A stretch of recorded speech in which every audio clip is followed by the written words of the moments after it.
Jets, Jets. We finished the AFC East. Win total 6, under -130. Last year at the South Point, they got as low as 3. We only see that with an expansion team. That's crazy. And they went over. They went 5-11 straight up, but they also, I think they were 4-5 at one point, got off to a good start. To make the playoffs, yes, plus 550, take back no, -$8, or not the lay the $8 rather. To win the division, 12-1. 8-6-2 ATS, 8-8 to the over, and 5-11 straight up, as I mentioned. They actually, McCown had a pretty good year, but then he got hurt and he had to put Petty in there, and still Petty's gone, and somehow the Elephant Man has hung on. Second-round pick Hackenberg yet to play it down in the NFL, 2 years in the league. Yeah, he won't play it down this year either. You know, when you look at the Jets' numbers from last year, again, they were a winning team against the spread. They're going into the season. You talked about how they were lined as low as 3. I mean, this was a team that was universally despised in the markets. Their numbers weren't good. They were below average, but they weren't bottom of the barrel. 5 yards per play on offense. That's number 21 in the NFL. 6.2 yards per pass attempt. Number 20 in the NFL. On defense, 5.4 yards per play allowed. That's middle of the pack number. 6.7 yards per pass attempt. That's number 19. Again, mediocre numbers, but not dismal numbers.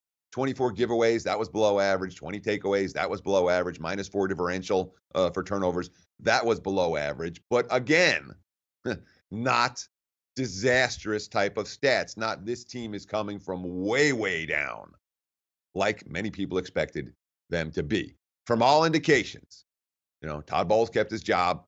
They drafted a QB number 1 in Sam Darnold. We'll talk about him in a minute. But from all indications, there is no urgency for the Jets to win now. This is a rebuilding process.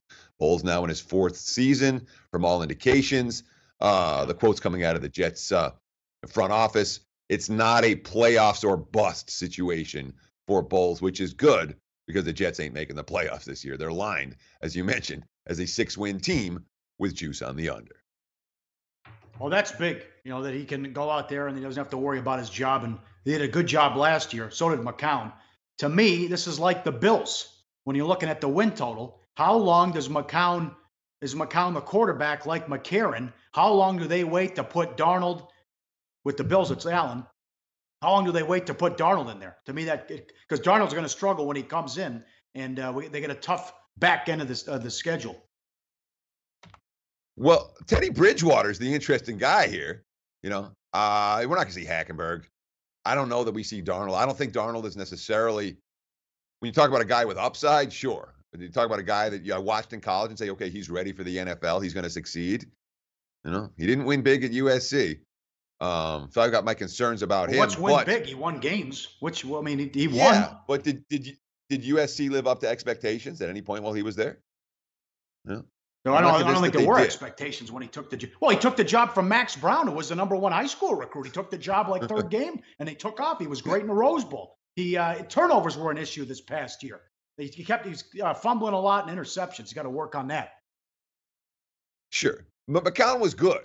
You know, McCown was legitimately good for the team last year.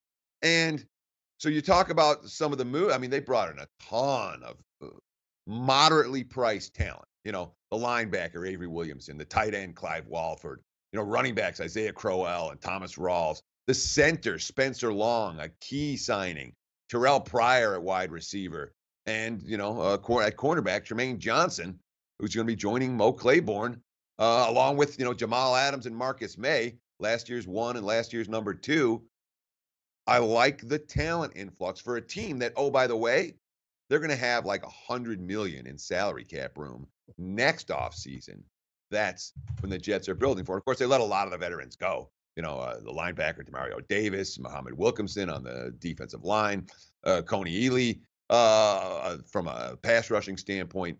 You know, those are significant losses for the defense on the Jets. But still, you know, I look at this secondary. I say this secondary is pretty good. If the offense can score some points, Jets might cover some point spreads. I don't know if they're going to go over their win total. But I think they might, just like last year, have a little bit of value game by game because they're certainly not well regarded in the markets. Schedule, again, AFC South, NFC North, extra games at Cleveland, Denver at home. And do you think they'll be dogs at Cleveland week 3? Let me bring that up. At Detroit to start, that could go either way. I tell you, out of the gate's going to be interesting. That'll determine when they go to Darnold as well. Detroit on the road, Miami at Cleveland at Jacksonville, Denver, Indy, Minnesota at home. All right. Look, the Browns are 1-31 over the last 2 years, and the Jets will be underdogs week 3 at Cleveland. Even if the Jets are 2-0, they'll be dogs at Cleveland in week 3. You can count on that Thursday night affair. So, I don't know, Jets fans can enjoy that. What intrigued me about the schedule, you think about Sam Darnold coming in at some point during the season. Look at the back half of that slate after the bye week. Patriots, Titans, Bills, Texans, Packers, Patriots again. Only Buffalo is a team that's lined as a non-playoff contender out of that group, and that's on the road. That's a tough initial slate for any young QB to go up against. I'm not convinced that Sam Darnold, if he gets in for the Jets after the bye week, is going to produce many victories, which means I won't be betting the Jets over their win total. Like the show? Help us keep the lights on. Please make sure to comment, share, and subscribe to all the Sportsbook Review videos. Thanks so much. Best of luck. Enjoy the game.